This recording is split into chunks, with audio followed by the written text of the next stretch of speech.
다윗의 열쇠를 가지신 곧 열면 닫을 사람이 없고 닫으면 열 사람이 없는 이가 가라사대 볼지어다 내가 내 앞에 열린 문을 두었을 때 너희 닫을 사람이 없으리라. 내가 내 일을 하노니 내가 적은 능력을 가지고도 내 말을 지키며 내 이름을 배반치 아니하였도다. 아멘.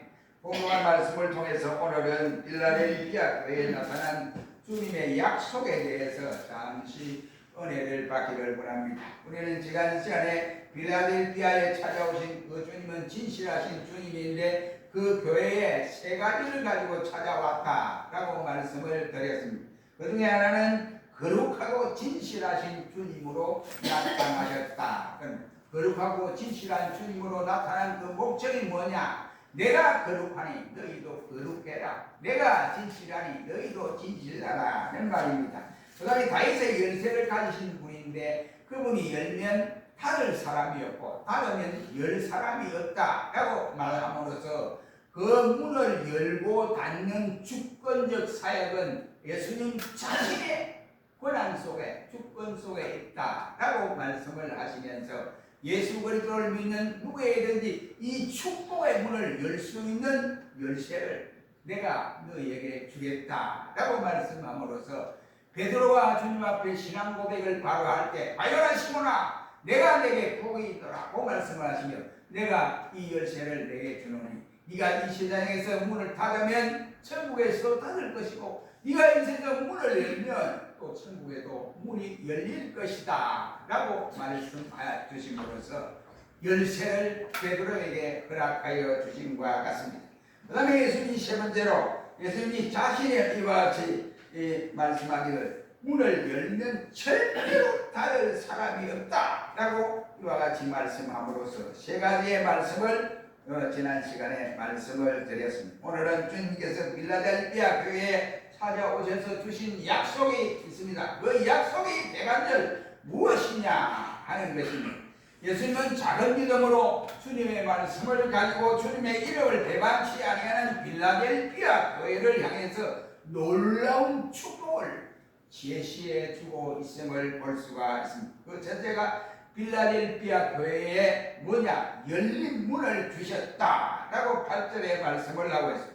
8절 상반절에 보면 볼지어다 내가 내 앞에 열린 문을 두었을 때 능히 닫을 사람이 없다라고 말씀을 하고 있습니다. 우리가 보통 문을 열어놓았다는 말은 무슨 뜻이라고 할 수 있습니까? 어느 누구든지 그 문을 향하여 들어올 수 있는 허락을 받았다 이러면 자유자재로 들락거릴 수 있다는 이런 말이 되겠습니다. 그래서 교회는 두 가지 문이 있습니다. 하나는 하나님을 향하는 문이 있고 다른 하나는 천국을 향하여 가는 문이 있는 반면에 세상을 향하여 가는 문이 있다라고 말을 할 수 있습니다. 보통 우리가 교회가 문을 연다고 한다면 세상을 향하여 문을 여는 것을 생각할 수가 있습니다. 물론 교회가 믿음을 가지지 않는 사람들을 위해서 교회가 개방을 하고 낮추고 어찌하니 저들을 들어올 수 있도록 만드는 여러 가지 방법을 통해서 하는 것도 중요한 일입니다. 그러나 많은 경우를 보면 교회가 세상을 교회 안으로 바로 끌어들이기 위해서 세상과 같아지려고 하는 이것이 교회의 바로 변질이요 하나님의 주권 사역을 부정하는 일이라고 말을 할 수가 있습니다. 누구든지 교회에 들어오는 것은 중요한 일입니다. 물론 교회는 세상을 향해 문을 열어야 되고 누구든지 교회 안에 들어올 수 있도록 개방을 해야 하지만은 교회가 세상을 향하여 변질되어 간다. 이것은 주님이 원하지 않는 길이고 우리 성경에 나타난 말씀 가운데 이러한 말씀은 단 한 가지도 없습니다. 우리가 한때 우리나라에도 열린 예배 해가지고 하용종 목사가 시작해가지고 하용종 목사가 조금 1년간 전이면 자기 동생도 목사를 불러가지고 영국에 불러가지고 런던에서 3년 수학을 했습니다. 그래서 3년 수학을 해서 한국에 와서 우리는 열린 예배를 제창합니다. 이렇게 한국 예배 뜯어놓고 군데군데마다 열린 예배 열린 소예배 이래가지고 그래가 막 전국에 막 다 펼치고 만들게 한국 교회가 뒤집어진 때가 있었습니다. 딜레마에 빠졌던 이러한 일들이 있습니다. 그러나 그 와중에도 바로 하나님의 말씀을 정식적으로 전가하고 올바른 사명을 가진 교회 목회자들은 절대로 흔들림이 없었다. 그 어려운 가운데도 그러면 우리는 닫힌 예배를 드리느냐? 우리도 열린 예배를 드리고 있어. 우리 열린 예배가 무슨 열린 예배냐? 하나님 앞에 원하는 대로 우리가 예배를 드리면 그것이 열린 예배야 하고는 보수주의 교단들이 넘어가지 아니한 교회도 있고, 또 일부 전역 목사들이 이상하다. 저 이상한 지자냐? 야, 저 소리 들어봤냐? 열린 예배라는 소리 들어봤냐? 우리 그냥 한번 가보자 하고 가다가 엄청난 시련을 당한 때도 없지 않아 있었습니다. 여러분, 우리가 하나님의 축복을 받고 이와 같이 할 수 있는 방법은 하나님의 방법대로, 하나님이 지시하는 방법대로 이어져야지. 하나님이 말씀하지 않았는데 엉뚱한 것을 가져와서 한다고 한다면, 그 길을 걸어간다면, 우리를 구원해 주고 주님의 피로 교회를 세우신 예수님이 바라볼 때 기뻐하시겠느냐. 그러니까 우리는 다른 길 보지 말고 주님이 우리에게 주시는 축복의 문을 생각하고, 그리고 우리가 기도하고 할 때에 주님이 응답하여 주신다고 하는 사실. 우리가 저는 야곱을 알지 않습니까? 야곱이 팥죽 한 그릇에 팔아서 장자의 명분을 자기 것으로 가져갔던 것입니다. 그때 자기 형도 속이고, 결국은 눈이 어두워서 잘 보이지 않는 자기 아버지 이삭도 속였습니다. 그러나 야곱은 더 이상 자기 집에서 식구들이 오손도손 살지 못하고 에스가 화가 나서 죽이려고 하니까 어머니가 야곱을 빚으니까 너 빨리 삼촌집으로 가거라 하고 파단 아람으로 도망가는 중에, 그때 아버지 이삭을 통하여 축복의 기도를 받았지만 하나님은 그에게 축복의 문을 열어주지 아니했습니다. 그가 베델에서 잠을 자는 그 밤에 하나님이 하늘 문을 열어서 밤새도록 천사들이 사닥다리에 오라라 내려라 하고는 끝에서야 야곱이 새벽에 여호와 하나님이 내게 하늘 문을 열어주셨습니다 라고 고백을 했던 일이 있습니다. 우리 여러분, 야곱에게도 하늘 문이 열리게 되었습니다. 야곱은 자기가 돌을 베개하고 잔 그곳이 여호와의 전이 될 것이고, 내가 다시 나의 고향 땅을 밟을 때에 소산의 11조를 철저하게 하나님 앞에 드리겠습니다 하고, 내가 어제 저녁에 하늘 문을 여신 하나님의 놀라운 은혜를 체험했다라고 고백을 했습니다. 우리 인간에게 가장 중요한 것이 있다고 한다면 하나님을 향하여 문을 열려지는 것이다 라고 할 수 있습니다. 인간은 철학으로도 이 문을 열 수 없습니다. 인간은 건축을 잘한다든지 아름다운 건축 기술로도 할 수 없고, 아니면 어떤 기술자가 어느 것보다도 기술이 능한 그런 사람도 이 문을 열 수가 없습니다. 요즘에 흔히 빠진 AI라도 이것을 열 수가 없습니다.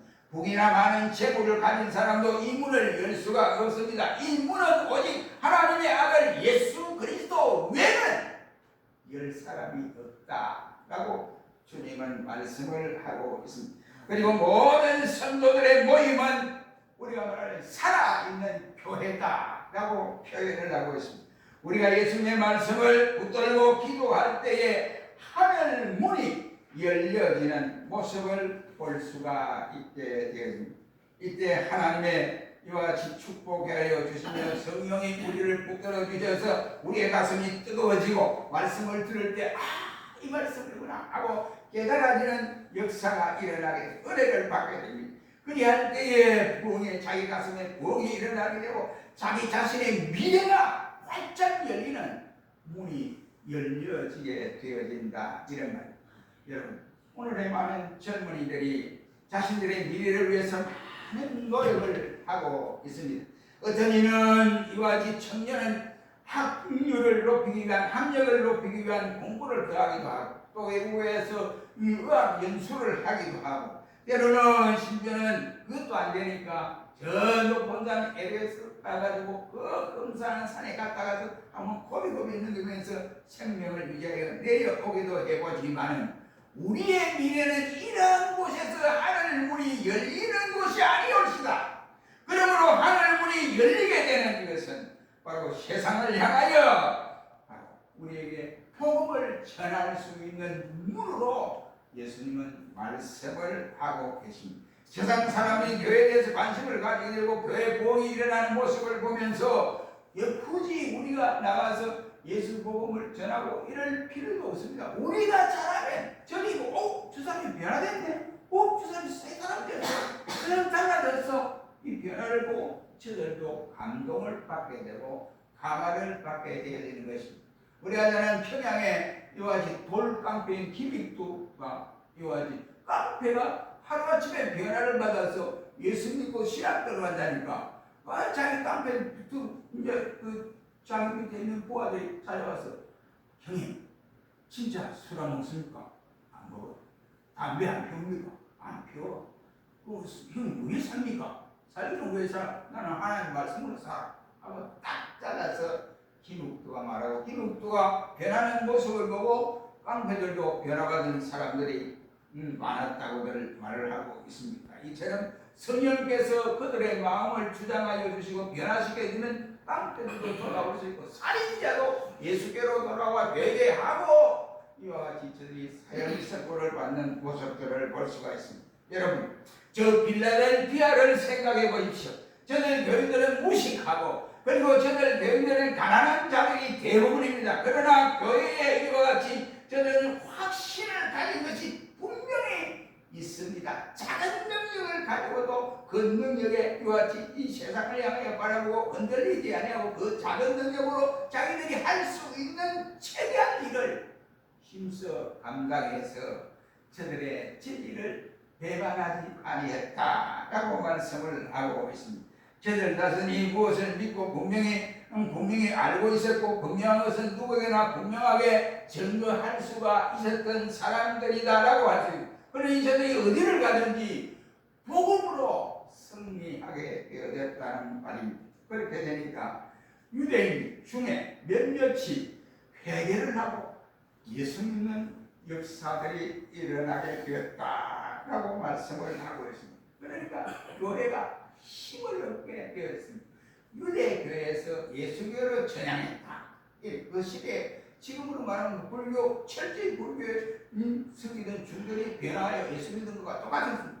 그런 상황이 되니까 필라델피아 교인이 몇 명 되지 않지만은 저들이 돌아온 것을 보고 힘을 얻게 되었다라고 말씀을 합니다. 저들은 자신들이 무엇을 믿고 있는지 분명히 알고 있었고 또 분명한 것은 누구에 분명하게 증거할 수 있었습니다. 그러니 저들이 어디를 가든지 복음으로 시작하여 복음으로 진행하고 복음으로 끝을 맺는 신자들이었습니다.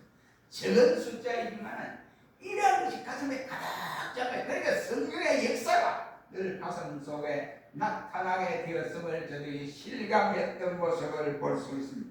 그러니까 9절 보세요.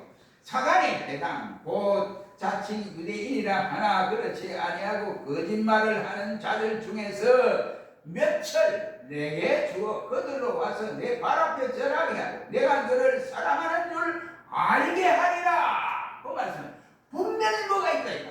유대교회에서 교인들이 몇 명 왔는데 돌아보니까 예수 믿는 저 사람 빌라델피아 몇 명 안 됐는데 보니까 가난하고 노예들이고 이런데 정보가 있구나. 그래서 저들 앞에 와서 내가 회개합니다 하고 무릎을 꿇고 하나님 앞에 회개를 하고 예수를 믿게 되었더라 라고 말씀을 하고 있습니다. 여러분, 여기 자칭 유대인은 진짜 유대인 그리고 유대교를 신봉하고 있는 사람들입니다. 당시 유대인들은 하나님 믿는다고 하면서 하나님의 말씀을 두려워하지 아니했고 예수 그리스도를 십자가에 못 박아 죽였던 장본인들이 유대인들이라고 할 수 있습니다. 그리고 예수 믿는 사람들을 말하기를 이단시하던 사람들이었습니다. 성령의 역사를 거역했던 이러한 사람들이었습니다. 이러한 유대인들 몇 명이 자신들의 잘못을 깨닫고 회개하고 예수를 믿었다라고 말씀을 하고 있습니다. 이것은 빌라델피아 교회에서 큰 격려가 아닐 수가 없습니다. 이렇게 해서 어떻게 해서 이런 일이 일어날 수 있습니까? 그것은 한마디로 말해서 이들이 큰 어려움을 당할 때 빌라델피아 교회에게 도움을 받았다든지 아니면 지진이 나서 그 지진의 이 박상 속에 살아날 수 없는 이와 피인백제한 상태에서 이들 교인들이 가서 도움을 줬다든지, 아니면 저들 자녀가 무서운 병에 걸려서 고칠 수 없을 때 저들 교인들이 나타나서 간호도 해주고 보호도 해주고 이와 같이 옮겨주기도 하고, 이렇게 여러 가지로 힘을 썼기 때문이 아닌가, 이렇게 우리 성경학자들은 기록을 하고 있습니다. 우리가 하나님의 말씀대로 살려고 할 때, 주님의 뜻에 순종하려고 할 때 우리 주위의 사람들이 우리를 가만히 두지 않습니다. 별의별 해방을 다 합니다. 꼴깍지, 예수 믿는다고 꼴깍지, 저 제사도 안 지낸다며, 제사 지내는 날도 안 와, 등등 뭐 일비로 해서 온갖 희망을 열어놓고 있습니다. 그래 조롱을 받을 수도 있습니다. 그렇게 하는 이것은 하나님이 저들의 마음을 변화시켜서 나중에 예수 믿도록 하기 위한 방편일 수도 있기 때문에 그렇습니다. 그렇다고 해서 우리가 그 신앙 상황에서 흔들리면 우리가 가야 할 길을 가야 되고, 우리가 해야 할 길을 바로 하게 될 때 시간이 가면 하나님이 저들의 마음을 감동 강화시켜서 역사해야 되는 것입니다. 그들로 와서 내 앞에 와서 절하게 하고 내가 너를 사랑하는 줄 알게 하리라 라고 말씀을 주시고 있습니다. 제가 중학교 다닐 때입니다. 중학교 다닐 때 10원에 잡혀도 잘하는데요. 대구까지 공부하면 잡혀도 잘하는데 딱 정확하게 한 달 생활을 할 것만 딱 준다. 그럼 이제 어떻게 하죠? 이제 편지를 써서 해가지고 이것은 해야 되는데 국어 연습 문제를 풀 수 있는 그게 뭐가 하나 있습니다. 옛날로 말하면 수련장, 초등학교 수련장인데 중학교 되면 그 수련장에 이제 그 문제지가 나와요. 그런데 이게 내가 잡히고 뭐 피하냐, 밑밥 먹고 사는데 이러더라고. 그래도 공부를 해야죠. 학생은 공부를 해야 안 됩니까? 뭐 책만 가지고 합니까? 그랬더니 조금 붙여줍니다. 붙여주면 그걸 이제 사가지고 내 친구는 이제 우리 옆에 사는 친구, 이 친구는 돈을 안 써요. 아버지가 책 사라고 주면 돈을 딱 모아가지고 그러니까 가지고 있는 거예요. 그러니까 아버지가 이제 보니까 저희 선친이 보니까 저놈은 돈을 안 쓰는데 이놈은 돈 쓰려고 자꾸 이제 책을 사야 된다, 책을 사야 된다 이러니까 조금 이제 하고 있어요. 그러다 이제 그 집에서 이제 그러니까 우리 아들은 돈도 안 쓴다, 책 사라고 돈 줬더니 이 책도 안 사고 그냥 돈을 모아놨어 이런 거예요. 근데 이제 조금 이 스트레스를 받는 것 같습니다. 그런데 나중에 알고 보니 이놈이 이제 우리 국어 시간에 국어 담임선생님, 우리 3학년 때 담임 국어 선생님인데 31페이지 그 문제지를 내놔라. 하도 문제지를 안 사오는 아이들이 많으니까 그래서 내놔라. 그리고 자기 도장을 꽝꽝 찍어주는 거예요. 그 다음에 두저 시간에 우리 담임선생님이 우리가 국어 시간 31페이지 펴라 이래요. 그 모습으로 핀 거예요. 그 보니까 도장이 두 개가 있더라고. 그래가지고 지금 내가 도장을 찍어 놓을 테니까 안 산 사람은 밖에 나와. 그런데 보니까 31페이지 도장이 찍히더라고. 우리 담임선생님 도장이 찍히더라고. 그래서 그런 적 없어요. 그런데 내 옆에 있는 친구가 정일권이라고, 야 인마 이 31페이지 이거 왜 빌려준 책 빌려줘야지. 그놈이 제가 네 책이라고, 네 책을 아닌데 지 책이라고 해가지고 도장 찍어봤구나. 그거 안 해. 나가지 마. 이러는 거예요. 그래서 나갔어요. 또 나갔어. 내가 1번 타자로 양산 그 쎄가지고 때리는 거예요. 1차를 때렸는데 맞았는데 그러니까 막 피가 줄줄 흐르는 거 내 친구 한 말이, 선생님 자는 책이 있습니다. 책이 있는데 딱 빌려줘가지고 도장 찍어가지고 그래가지고 집 앞 밖으로 나갔어요. 이랬어요. 나중에 선생님이 마치면서 안 아프냐? 네가 피가 흐르는데 좀 닦아라 이러면서 참 내 이놈아 그런 짓을 했냐? 그러면 그랬다고 해야지.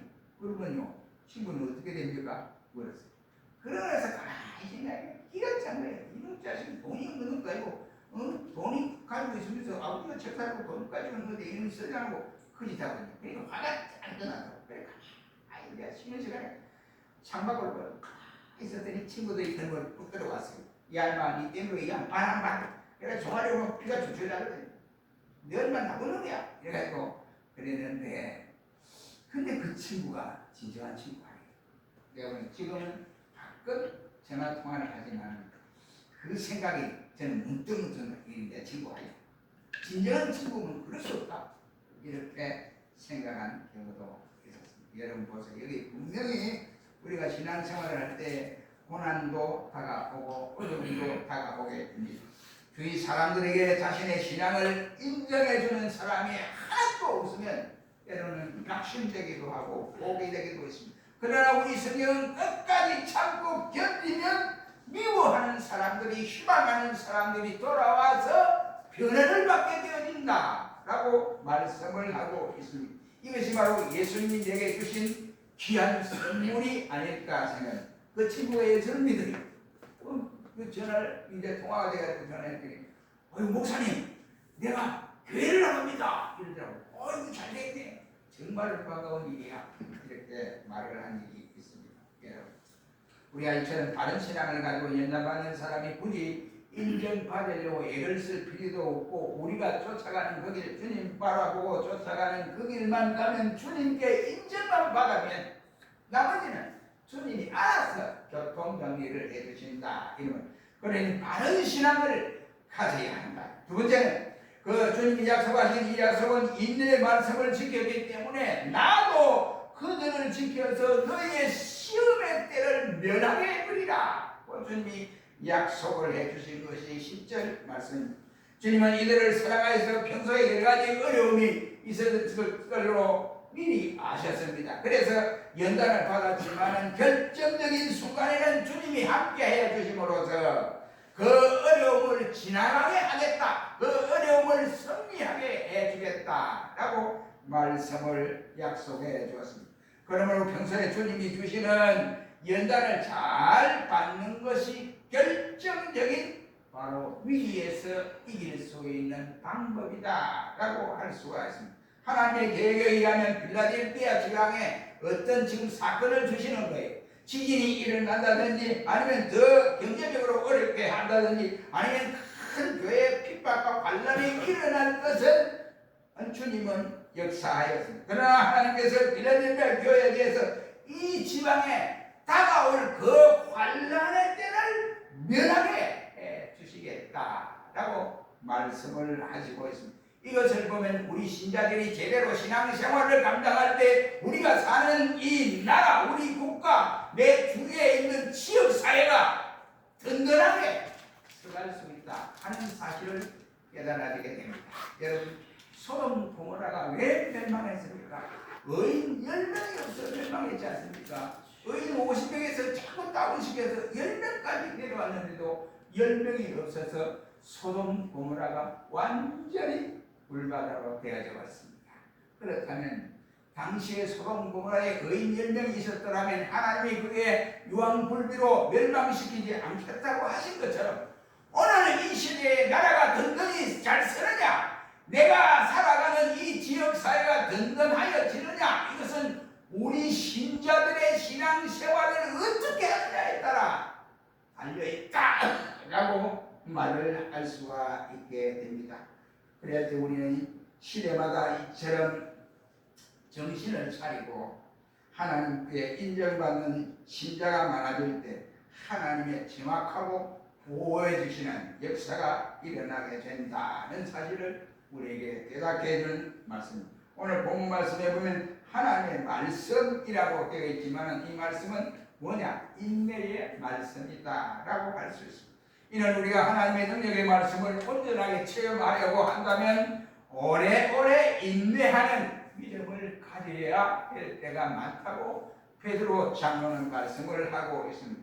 우리의 온전한 축복을 받으려면 주님께서 주실 때까지 기다려야 합니다. 언제까지 그래야? 끝까지 주님이 주시는 그 시간까지 기다릴 줄 알아야 하는 것입니다. 마침 농부가 밭에서 씨를 뿌려놓고 그 이튿날 아침에 이와 같이 꽃이 피고 열매가 맺기를 기다립니까? 그렇지 않지 않습니까? 시간이 가도록 기다리는 거예요. 자연적으로 이와 같이 싹이 펴고 올라와서 열매가 맺히도록 기다리는 것이 농부가 씨를 뿌리고 거두어 드리는 수수할 때까지 기다리는 시간입니다.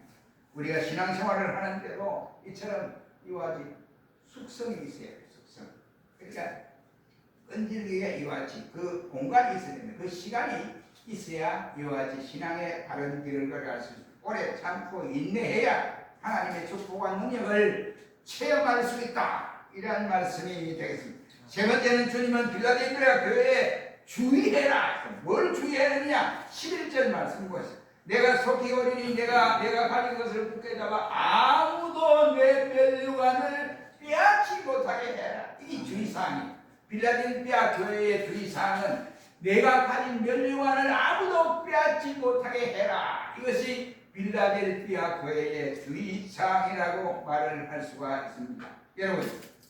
여러분 어떻게 하면 멸류관을 빼앗기지 않겠습니까? 그것은 멸류관을 빼앗기지 않는 이 방법은 자기 자랑을 하지 말아라. 교회에서 자기 자랑을 하지 말아라 이 말이에요. 그래서 교만하게 되면 예비된 멸류관까지 뺏겨버린다. 이런 말씀이 되겠습니다. 어떤 일은 시험에 잘 견디다가도 교만하여서 멸류관을 뺏기는 경우들이 없지 않아 있습니다. 이러한 사실은 신자도 그렇고 교회도 그런 경우가 많다는 말이 되겠습니다. 너무 욕심을 부리지 말아야 됩니다. 교회 내 인간의 의나 자랑이 이와 같이 들어오지 못하게 해야 됩니다. 끝까지 사람 중심으로서 되어서는 아니 되고 우리는 하나님 중심, 성경 중심에서 철저하게 그대로 우리가 나가야 한다. 이런 말이 되겠습니다. 주님이 사랑하는 교회로 남기 위해서는 우리는 늘 깨어 있어야 한다는 말이 되겠습니다. 네 번째는 주님은 적은 능력을 가지고도 주의 말씀을 지키며 주님의 이름을 배반치 아니하는 빌라델피아 교회를 향하여 주의 이름을 어디에 쓰겠냐? 기둥에다가, 교회 기둥에다가 내 이름을 새겨주겠다 라고 말씀을 합니다. 12절 한번 읽어보세요. 시작.